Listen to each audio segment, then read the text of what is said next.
Welcome to Penrose Learning, where we make understanding easy. You start by signing in and going straight to orders. This is faster than settings. Once there, set a precise date range, last 6 months or a custom span, so you don't scan irrelevant history.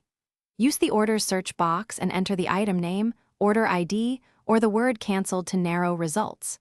Make sure to switch between all orders and digital orders if needed, since canceled subscriptions or digital purchases sometimes appear separately.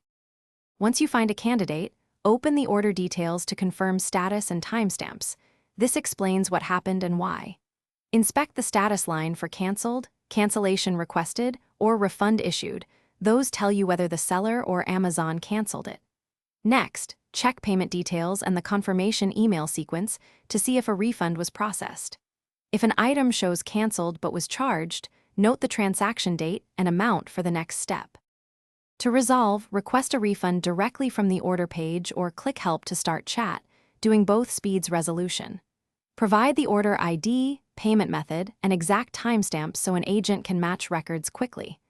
If the order isn't listed, search your email archive and bank or card statement for transaction records. This proves purchase. If issues persist, escalate politely, ask for case ID, and set a reminder to follow up. This prevents. Thanks for watching. If this was helpful, leave a like and consider subscribing. See you next time.